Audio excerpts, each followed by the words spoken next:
Dubai globe Soccer award ഒരുപാട് മികച്ച താരങ്ങൾക്ക് ഈ ഒരു അവാർഡുകൾ ഇന്നലെ കൈമാറി. ഒരുപാട് മികച്ച താരങ്ങൾ means Cristiano Ronaldo, Neymar Junior ഉൾപ്പെടെയുള്ള താരങ്ങൾക്ക് ഇന്നലെ അവാർഡ് ലഭിച്ചു. ക്രിസ്ത്യാനോ റൊണാൾഡോക്ക് 2 അവാർഡ്, നെയ്മർ ജൂനിയറിന് 1 അവാർഡ്, ജൂഡ് ബെല്ലിംഗ്ഹാമിന് 2 അവാർഡ്, അതുപോലെ തന്നെ വിനീഷ്യസ് ജൂനിയറിന് 2 അവാർഡ്, കാർലോസ് എൻചെലോട്ടി, പെരസ് പോലുള്ള താരങ്ങൾക്കൊക്കെ ഇന്നലെ അവാർഡുകൾ ലഭിച്ചു. നമ്മളെ സൂപ്പർ താരം ലാമിൻ യമാലിനും മികച്ച യുവതാരത്തിനുള്ള അവാർഡ് ലഭിച്ചു. ക്രിസ്ത്യാനോ റൊണാൾഡോക്ക് 2 അവാർഡുകളാണ് ലഭിച്ചത്. ഒന്ന് മിഡിൽ ഈസ്റ്റ് പ്ലെയർ 2024 അവാർഡും അതുപോലെ തന്നെ top scorer of all time അവാർഡുമാണ്. ഇങ്ങനെ 2 അവാർഡുകളാണ് ക്രിസ്ത്യാനോ റൊണാൾഡോക്ക് ലഭിച്ചത്. അതുപോലെ തന്നെ ബെസ്റ്റ് ഫോർവേഡുക്കുള്ള അവാർഡ് സൂപ്പർ താരം വിനീഷ്യസ് ജൂനിയർ, അതുപോലെ തന്നെ ഈ വർഷത്തെ മികച്ച താരത്തിനുള്ള അവാർഡും വിനീഷ്യസ് ജൂനിയർ സ്വന്തമാക്കി. നമ്മളെ ജൂഡ് ബെല്ലിംഗ്ഹാമിനും 2 അവാർഡുകളാണ്, ബെസ്റ്റ് മിഡ്ഫീൽഡർ, അതുപോലെ തന്നെ മറഡോണ അവാർഡ് എന്നിങ്ങനെ 2 അവാർഡുകൾ സൂപ്പർ താരം ജൂഡ് ബെല്ലിംഗ്ഹാമും ഏറ്റുവാങ്ങി. ഇതിലൊക്കെ വ്യത്യസ്തമായൊരു അവാർഡ് കണ്ടത് നമ്മൾ സൂപ്പർ താരം നെയ്മർ ജൂനിയറുടെ ഒരു അവാർഡാണ്. കാരണം കളത്തിന് പുറത്താണ് എങ്കിലും അദ്ദേഹം ഇപ്പോൾ കഴിഞ്ഞ ദിവസമാണ് അദ്ദേഹം വേറെ മറ്റൊരു അവാർഡ് ഏറ്റുവാങ്ങിയത്. അദ്ദേഹം ബ്രസീലിൻ്റെ ആൾ ടൈം ടോപ്പ് സ്കോറർക്കുള്ള അവാർഡ് അദ്ദേഹം 2 ദിവസം മുന്നേ ഏറ്റുവാങ്ങിയിട്ടുണ്ടായിരുന്നു. പെലെയുടെ റെക്കോർഡ് മറികടന്ന് 128 മത്സരങ്ങളിൽ നിന്ന് അദ്ദേഹം ആ ഒരു നേട്ടം കൈവരിച്ചു. 79 ഗോളുകൾ എത്തി. 77 എന്ന റെക്കോർഡ് കുറച്ച് മുന്നേ തന്നെ ഈ പരിക്കിന് മുന്നേ തന്നെ തകർത്തിട്ടുണ്ടായിരുന്നു. ഇപ്പോഴാണ് അവാർഡ് അദ്ദേഹത്തിൻ്റെ കരങ്ങളിൽ എത്തിയത് 2 ദിവസം മുന്നേ. വീണ്ടും ഇതാ ദുബായ് ഗ്ലോബ് അവാർഡ് സോക്കർ അവാർഡും അദ്ദേഹത്തിന് കിട്ടിയിട്ടുള്ളത്. ഫുട്ബോൾ കരിയറിലെ സംഭാവനകൾക്ക് ആയിട്ടുള്ള അവാർഡ് സൂപ്പർ താരം നെയ്മർ ജൂനിയറിന് career award Globe Soccer award കിട്ടി. അങ്ങനെ സൂപ്പർ താരം ലാമിൻ യമാലിന് മികച്ച യുവതാരത്തിനുള്ള അവാർഡ്. അങ്ങനെ ഏറെക്കുറെ അവാർഡുകൾ ഇന്നലെ ദുബായ് ഗ്ലോബ് സോക്കർ അവാർഡ് ചടങ്ങിൽ കൈമാറി. അതുപോലെ തന്നെ മികച്ച കോച്ചായി തിരഞ്ഞെടുത്തത് കാർലോസ് എൻചെലോട്ടിയാണ്. സ്പെഷ്യൽ കരിയർ അവാർഡ് നമ്മളെ പെരസിനും കിട്ടിയിട്ടുണ്ട്. ബെസ്റ്റ് ക്ലബ്ബായി തിരഞ്ഞെടുത്തത് റയൽ മാഡ്രിഡിനെയും. ഇങ്ങനെയൊക്കെയാണ് അവാർഡിൻ്റെ കണക്കുകൾ. അപ്പോൾ ഈ ഒരു അവാർഡ് ചടങ്ങ് നടന്നതിന് ശേഷം ക്രിസ്ത്യാനോ റൊണാൾഡോ പറഞ്ഞിട്ടുള്ള കുറച്ച് കാര്യങ്ങൾ ഇതിൻ്റെ ഇടയിൽ ചർച്ചയാണ്. അതായത് അദ്ദേഹം പല കാര്യങ്ങളും പറഞ്ഞിട്ടുണ്ട്. വിനീഷ്യസ് ജൂനിയറുമായി ബന്ധപ്പെട്ട്, അതുപോലെ തന്നെ കഴിഞ്ഞ ബാലൻഡിയോറുമായി ബന്ധപ്പെട്ട്, അതുപോലെ തന്നെ സൗദി പ്രോ ലീഗുമായി ബന്ധപ്പെട്ട് ഒക്കെ അദ്ദേഹം സംസാരിച്ചിട്ടുണ്ട്. അപ്പോൾ അദ്ദേഹം വിനീഷ്യസ് ജൂനിയറുമായി ബന്ധപ്പെട്ട് സംസാരിച്ചത് ഇങ്ങനെയാണ്. വിനീഷ്യസ് ജൂനിയർ ആയിരുന്നു ബാലൻഡിയോർ വിജയിക്കേണ്ടിയിരുന്നത്. കഴിഞ്ഞ ബാലൻഡിയോർ വിനീഷ്യസ് ജൂനിയർ ആയിരുന്നു വിജയിക്കേണ്ടത്. അത് നൽകാത്തത് അന്യായമാണ്. ഇത് ഞാൻ എല്ലാവരുടെയും മുന്നിൽ തുറന്നു പറയും. സോക്കർ അവാർഡ് അദ്ദേഹത്തിന് നൽകി. അതുകൊണ്ട് തന്നെ ഈ ഒരു അവാർഡ് വിശ്വസ്തമായ അവാർഡ് ആണ് എന്ന് ഞാൻ പറയും എന്നാണ് സൂപ്പർ താരം ക്രിസ്ത്യാനോ റൊണാൾഡോ വിനീഷ്യസ് ജൂനിയറുമായി ബന്ധപ്പെട്ട് അല്ലെങ്കിൽ കഴിഞ്ഞ ബാലൻഡിയോറുമായി ബന്ധപ്പെട്ട് ഈ ഒരു അവാർഡ് ചടങ്ങിൽ സംസാരിച്ചത്.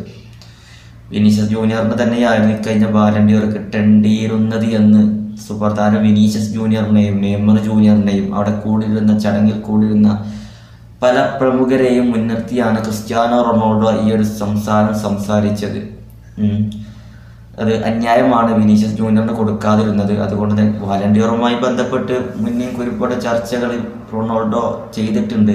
പല വർഷങ്ങളിൽ ബാലൻഡിയോറിൻ്റെ റിസൾട്ട് വരുമ്പോൾ അദ്ദേഹം അതിനോട് എതിർപ്പ്, അതിൻ്റെ റിസൾട്ട് വന്ന ആളെക്കെതിരെ എതിർപ്പ് അദ്ദേഹം പ്രകടിപ്പിച്ചിട്ടുണ്ട്. ബാലൻഡിയോർ ചടങ്ങിലുള്ള വിശ്വാസം നഷ്ടപ്പെട്ടു എന്നൊക്കെ പലപ്പോഴും അദ്ദേഹം പറഞ്ഞിട്ടുണ്ട്. ഇപ്പോൾ ഇതാ ഈ ഒരു അവാർഡ് വിനീഷ്യസ് ജൂനിയറിന് അർഹതപ്പെട്ടതായിരുന്നു റോഡ്രിക്കല്ല എന്നുള്ള സംസാരവും അദ്ദേഹത്തിൻ്റെ ഭാഗത്ത് നിന്ന് ഉണ്ടായിട്ടുണ്ട്. അതുപോലെ തന്നെയാണ് അദ്ദേഹം സൗദി പ്രോ ലീഗുമായി ബന്ധപ്പെട്ട് സംസാരിച്ചത്. സൗദിയിൽ അദ്ദേഹം പോയത് മുതൽ ഒരുപാട് ചർച്ചകൾ. ചെറിയ ലീഗാണ്, നമ്മളെ ഒച്ച മലയാളത്തിൽ പറഞ്ഞാൽ കണ്ടൻ ലീഗാണെന്നൊക്കെ പറയും ട്രോളുകളിലൊക്കെ. ഇന്നുമാതിരി ചെറിയ ലീഗ്, സ്റ്റാൻഡേർഡ് ഇല്ലാത്ത ലീഗ്, ക്വാളിറ്റി ഇല്ലാത്ത ലീഗ്, ക്രിസ്ത്യാനോ റൊണാൾഡോ പോലുള്ള താരങ്ങളൊന്നും അവിടെ പോയി കളിക്കുന്നത് അത്തരം മോശം പ്രവണതയാണ്. അല്ലെങ്കിൽ ക്രിസ്ത്യാനോ അത്രയും ഫോമില്ലാത്ത അദ്ദേഹത്തെ കൊണ്ട് യൂറോപ്പിലെ മികച്ച ക്ലബ്ബുകളിൽ കളിക്കാൻ കഴിയാത്തത് കൊണ്ടാണ് എന്നുള്ള ചർച്ചകളൊക്കെ സജീവമായി നിൽക്കുന്ന സമയത്ത് വീണ്ടും അദ്ദേഹം സൗദി പ്രോ ലീഗിനെ ഉയർത്തി കാണിച്ച് വന്നിട്ടാണ്. അദ്ദേഹം പറഞ്ഞത് ഇങ്ങനെയാണ്. ഫ്രഞ്ച് ലീഗുമായിട്ടാണ് സൗദി പ്രോ ലീഗിനെ കമ്പയർ ചെയ്ത് സംസാരിച്ചത്. അതായത് ഏറ്റവും മികച്ച ലീഗ് സൗദി പ്രോ ലീഗ് തന്നെയാണ് ഫ്രഞ്ച് ലീഗിനെക്കാട്ടിലും. ലീഗ് 1 സൗദി പ്രോ ലീഗിനെ കമ്പയർ ചെയ്ത് സംസാരിച്ചത് ചോദ്യത്തിന്. തീർച്ചയായും സൗദി പ്രോ ലീഗ് ലീഗ് 1 മികച്ച ലീഗ് തന്നെയാണ്. ലീഗ് 1 വെറും PSG മാത്രമുള്ളൂ. അത് കഴിഞ്ഞാൽ കഴിഞ്ഞു. മറ്റുള്ള ടീമുകളൊക്കെ അവസാനിച്ചു എന്നാണ് അദ്ദേഹം പറഞ്ഞത്. ലീഗ് 1 PSG മാത്രമുള്ളൂ, മറ്റുള്ള ടീമുകളൊക്കെ അവസാനിച്ചു. പക്ഷേ സൗദിയിൽ അങ്ങനെയല്ല എന്നാണ് അദ്ദേഹത്തിൻ്റെ നിഗമനം. സൗദിയിൽ ഒരുപാട് മികച്ച ടീമുകളുണ്ട്, ഒരുപാട് മികച്ച യൂറോപ്പിലെ മികച്ച ക്ലബ്ബുകളിൽ കളിച്ചിരുന്ന താരങ്ങളൊക്കെ ഇപ്പോൾ ഓൾറെഡി സൗദിയിൽ എത്തിക്കഴിഞ്ഞു. അതെല്ലാം മുൻകരുതിയായിരിക്കാം അദ്ദേഹം ലീഗ് 1 ബെറ്ററായിട്ട് സൗദി പ്രോ ലീഗാണ് എന്നുള്ള സംസാരിച്ചത്. അതുപോലെ തന്നെ നമ്മൾ സൂപ്പർ താരം ലാമിൻ യമാലിന് ഈ ഒരു ഏജിൽ തന്നെ അവാർഡുകളുടെ സംസ്ഥാന സമ്മേളനമാണില്ലേ. കഴിഞ്ഞ ബാലൺ ഡോറിൻ്റെ ചടങ്ങിലും അദ്ദേഹത്തിന് അവാർഡ് ലഭിച്ചു. ഇപ്പോൾ ഇത് ഈ ഒരു കരിയറിൻ്റെ ഈ ഒരു സ്റ്റാർട്ടിങ് സമയത്ത് തന്നെ എല്ലാ അവാർഡുകളും അദ്ദേഹം മികച്ച യുവതാരത്തിനുള്ള അവാർഡ് പോലുള്ള അവാർഡുകൾ അദ്ദേഹം ഏറ്റുവാങ്ങുന്നുണ്ട്. ഒരു യൂറോ കപ്പ് അദ്ദേഹം ഓൾറെഡി നേടിക്കഴിഞ്ഞു. ഏതായാലും മികച്ച ഒരു സ്റ്റാർട്ടിംഗ് ആണ് ലാമിൻ യമാലിന് അദ്ദേഹത്തിൻ്റെ കരിയറിൽ കിട്ടിയത് എന്ന് തന്നെ പറയാം. മികച്ച ഒരു സ്റ്റാർട്ടിങ് കിട്ടി. ആ ഒരു മികച്ച ഫോം അദ്ദേഹത്തിന് കണ്ടിന്യൂ ചെയ്യാൻ കഴിയുകയാണെങ്കിൽ ലയണൽ മെസ്സി പറഞ്ഞ മാതിരി തന്നെ അദ്ദേഹം പല റെക്കോർഡുകളും മറികടക്കാൻ സാധ്യതയുണ്ട്. സൂപ്പർ താരം വിനീഷ്യസ് ജൂനിയറിന് ബെസ്റ്റ് ഫോർവേഡിനുള്ള അവാർഡ് കൂടി ലഭിച്ചിട്ടുണ്ട്. അതുപോലെ തന്നെ ബെസ്റ്റ് പ്ലെയർക്കുള്ള അവാർഡും അങ്ങനെ അദ്ദേഹത്തിന് ഒരു അവാർഡും കൂടി കുറച്ച് ദിവസം മുന്നേ കിട്ടിയിട്ടുണ്ടായിരുന്നു.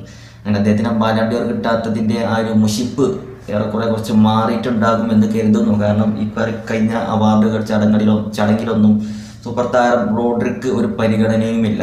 ബാലൺ ഡോറിൻ്റെ ചടങ്ങ് വെച്ച് കഴിഞ്ഞാൽ ഒരു അവാർഡ് ഇതിലൊന്നും റോഡിയുടെ പേരൊന്നും അതിലില്ല. അതുകൊണ്ടൊക്കെ തന്നെ ആയിരിക്കാം വിനീഷ്യസ് ജൂനിയറിൻ്റെ ആ ഒരു ബാലൺ ഡോർ കിട്ടാത്ത ആ ഒരു മുഷിപ്പ് ചിലപ്പോൾ അവസാനിച്ചിട്ടുണ്ടാവും. 1-2 അവാർഡ് കിട്ടി. സൂപ്പർ താരം നെയ്മർ ജൂനിയറിൻ്റെ കരിയറിൻ്റെ അവാർഡാണ് കിട്ടിയത് അദ്ദേഹത്തിന്. ഈ ഒരു അവാർഡ് അദ്ദേഹത്തിന് കിട്ടിയത് അദ്ദേഹത്തിന് വലിയൊരു കാര്യമായിട്ട് കാണുന്നുണ്ട്. കാരണം അദ്ദേഹത്തിൻ്റെ കരിയർ എന്ന് പറയുമ്പോൾ നമുക്കൊന്നും അത്ര ഒരു നല്ലൊരു എക്സ്പീരിയൻസ് അല്ല. അദ്ദേഹം കളത്തിലുണ്ടെന്നുണ്ടെങ്കിൽ എക്സ്പീരിയൻസ് ഒരു വേറെ തന്നെയാണെങ്കിലും അദ്ദേഹത്തിൻ്റെ കരിയറിൻ്റെ കാര്യം ആലോചിക്കുമ്പോൾ നമുക്കൊക്കെ സങ്കടം. അപ്പം അങ്ങനെയൊക്കെയാണ് ദുബായ് ഗ്ലോബ് സോക്കർ അവാർഡുകളുടെ സ്റ്റാറ്റസ് കിടക്കുന്നത്. ക്രിസ്ത്യാനോ റൊണാൾഡോയും ജൂഡ് ബെല്ലിംഗ്ഹാമും വിനീഷ്യസ് ജൂനിയറും ഒക്കെ ഒന്നിലധികം അവാർഡുകൾ ഏറ്റുവാങ്ങി. ഈ ഒരു അവാർഡിലും അവരുടെയൊക്കെ റേഞ്ച് ഫുട്ബോൾ ലോകത്തിന് മുന്നിൽ വീണ്ടും കാണിച്ചു എന്നുള്ളതാണ്.